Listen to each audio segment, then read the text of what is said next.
अस्सलाम वालेकुम, कैसे हैं आप। मेरा नाम है नीलम और आप देख रहे हैं किचन टाइम यूट्यूब चैनल।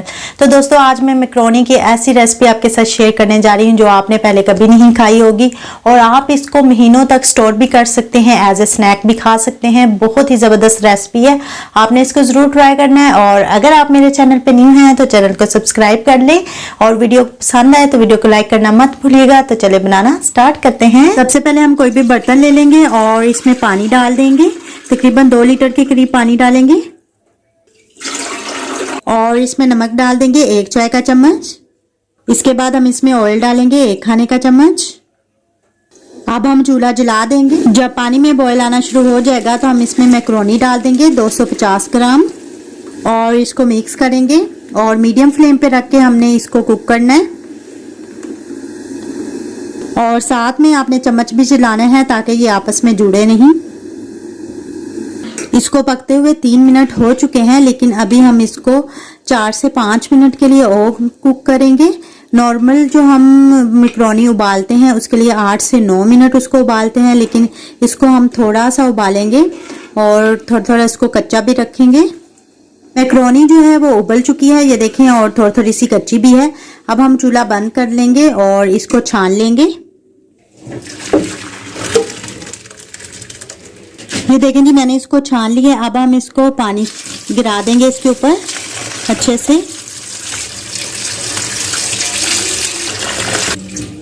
एक प्लेट ले लेंगे और इसको इसके ऊपर रख देंगे और तकरीबन 3 से 4 मिनट के लिए हम इसको ऐसे ही छोड़ देंगे ताकि इसका पानी जो है वो निकल जाए। मैक्रोनी का पानी जो है वो निकल चुका है इसमें से। अब हम इसको किसी बड़े बर्तन में डाल देंगे। ये देखें, ये बिल्कुल अलग-अलग है और इसी फॉर्म में ही हमें चाहिए। अब हम इसमें डालेंगे तकरीबन 3 खाने का चम्मच मैदा और इसके बाद हम इसमें डालेंगे कॉर्नफ्लोर 3 खाने का चम्मच।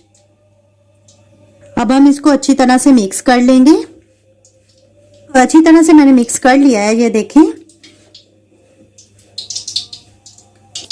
ऑयल को मैंने गरम कर लिया है। अब हम इसमें ये जो मैक्रोनी है वो डाल देंगे और इसको फैला के इस तरह से डालेंगे और कुछ सेकंड के लिए हम इनको ऐसे ही छोड़ देंगे। 10 सेकंड के बाद हम इनको मूव करेंगे, हिलाएंगे।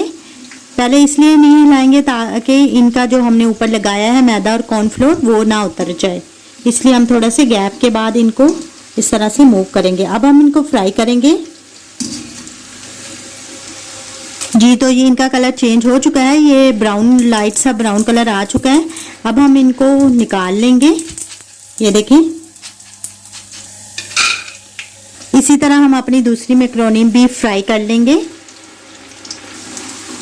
जी। तो ये भी फ्राई हो चुकी है, इसको भी हम निकाल लेंगे। सारी मैक्रोनी को मैंने फ्राई कर लिया। अब हम इसको किसी बाउल में डाल देंगे। हम इसमें नमक डालेंगे हस्बे ज़रूरत। और एक बात का ध्यान आपने रखना है कि नमक हमने पहले भी इसमें डाला था जब इसको बॉईल किया था, तो इसी हिसाब से आपने कम नमक रखना है। इसके बाद हम इसमें डालेंगे लाल मिर्चें पिसी हुई 1 चाय का चम्मच और अब हम इसमें डालेंगे मैक्रोनी में जो साशे मसाले का मिलता है वो डालेंगे 1 खाने का चम्मच। मसाले आप अपने हिसाब के मुताबिक कम ज्यादा कर सकते हैं, लेकिन ये मैंने 250 ग्राम मैक्रोनी के हिसाब से डाल रही हूँ इसमें। इसके बाद हम इसमें जीरा डालेंगे पिसा हुआ आधा चाय का चम्मच और 1/4 चाय का चम्मच इसमें हम डाल देंगे गरम मसाला पिसा हुआ और चाट मसाला हम इसमें डालेंगे आधा चाय का चम्मच और थोड़ा सा हम इसमें काला नमक भी डाल देंगे। अब हम इसको अच्छी तरह से मिक्स कर लेंगे मसाले को मैक्रोनी में जी। तो इसमें मसाला मिक्स हो चुका है, तो हमारी मज़ेदार सी क्रिस्पी सी मैक्रोनी जो है वो तैयार हो चुकी है। देखा आपने, बहुत ही ज़बरदस्त तरीके के साथ बनी है और बहुत आसानी से बन जाती है। आप भी इसको ज़रूर बनाइए और बहुत क्रिस्पी ये बनती है। ये देखें, बहुत ज़्यादा क्रिस्पी बनती है। इसको आप स्टोर भी कर सकते हो 2-3 महीने के लिए। आप इसको एयर टाइट जार में इसको स्टोर करके रख सकते हो, जब चाहे एज ए स्नैक के तौर पे खाएं, चाहे जब मर्जी आप खाएं। तो अगर आपको मेरी वीडियो पसंद आए तो लाइक करना मत भूलिएगा। चैनल पे न्यू है तो चैनल को सब्सक्राइब कर दें। इसी के साथ मुझे दीजिए इजाज़त। अल्लाह हाफिज़।